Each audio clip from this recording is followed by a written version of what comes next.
আমাৰ অসমত এডাল বাঁহৰ দাম কিমান? খুব বেছি 150 টকা বা 200 টকা। আৰু সেই 150 টকা 200 টকা এডাল বাঁহৰ পৰা আপুনি 50,000 টকা ঘটিব পাৰে। হয়, মোৰ পাছফালে আপোনালোকে দেখিছে, এয়া হৈছে বাঁহৰ অলংকাৰ। সোণ ৰূপৰ অলংকাৰ আপোনালোকে বহু দেখিলে। আজি আপোনালোকক মই দেখুৱাম বাঁহৰ অলংকাৰ।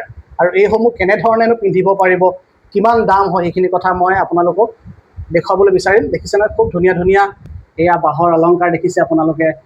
খুব ধুনীয়া ধুনীয়া এয়া হৈছে বাইদেউ মেঘালী দাস।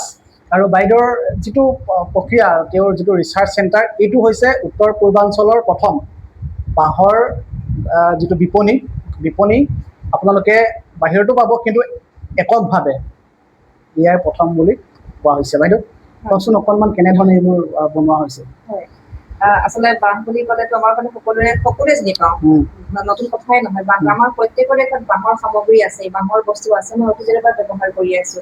কিন্তু বাঁহৰ অলংকাৰ বুলি ক'লে অলপ বেলেগ শুনা যায়।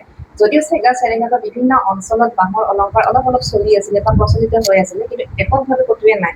আৰু মই তেনেধৰণে ভাবিলো যে বাঁহক লৈ কি কৰিব পৰা যায়। যিটো মধ্যে উত্তৰ পূৰ্বাঞ্চলত কোনো ধৰণৰ সংঘবদ্ধ এখন বিপণী নাই, ক'তোৱে এখন আপুনি ৰেজিষ্টাৰ্ড বিপণী দেখা নাপাব বা কোনো এটা শ্ব'ৰুম এখন নাই।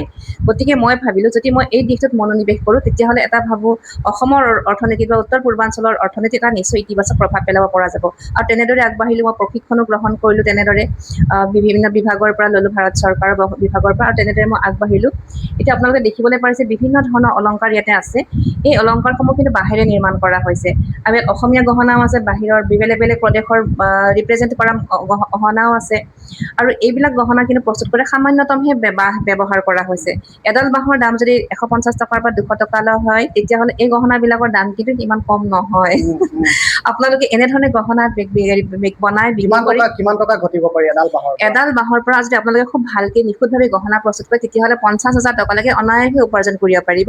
আৰু ইচ্ছা কৰিলে তাতকৈ বেছিও উপাৰ্জন কৰিব পাৰে। কাৰণ বাঁহডালৰ একো এটা অংশই পেলনিত নাযায়। বাঁহৰ গাঁঠিটোও কামত আহিব, বাঁহৰ জেংবোৰো কামত আহিব, বাঁহৰ শিপাডালো কামত আহিব, বাঁহৰ আপোনাৰ কি বুলি কয় ছালটোও কামত আহিব। গতিকে বিভিন্ন ধৰণে বাঁহক ব্যৱহাৰ কৰিব পৰা যায়। মাথো প্ৰয়োজন আপোনাৰ ধৈৰ্য্যৰ আৰু আপোনাৰ ক্ৰিয়েটিভিটিৰ। আৰু মই এখন যিহেতু বিপণীখন আৰম্ভ কৰিছোঁ, এইটো বিপণীত আপোনালোকেও অংশগ্ৰহণ কৰিব পাৰে, আপোনালোকেও জড়িত হ'ব পাৰে, আপোনালোকেও প্ৰশিক্ষণো ল'ব পাৰে। লগতে আপোনালোকে যদি তেনেকুৱা আগৰ পৰা বনাই আছে বা বিভিন্ন আমাৰ লগত যোগাযোগ কৰি এই প্লেটফৰ্মখন আপোনালোকে ব্যৱহাৰ কৰিব পাৰে। ইতিমধ্যে মই বিভিন্ন জেগাত আমি প্ৰশিক্ষণ দিছোঁ। আমাৰ মাষ্টাৰ ট্ৰেইনাৰ আছে, তেওঁলোকক বিভিন্ন প্ৰশিক্ষণ দিওঁ। দিয়াৰ পিছত তেওঁলোকে যিখিনি সামগ্ৰী উৎপাদন কৰে, সেইখিনি তেওঁলোকে যদি স্থানীয় বজাৰত বিক্ৰী কৰিব পাৰে বিক্ৰী কৰে, আৰু যদি তেওঁলোকে বিক্ৰী কৰাত অসুবিধা হয়, আমি নিজে তেওঁলোকৰ পৰা বাইবেক কৰি আমি বিপণীত আমি ৰাখিছোঁ।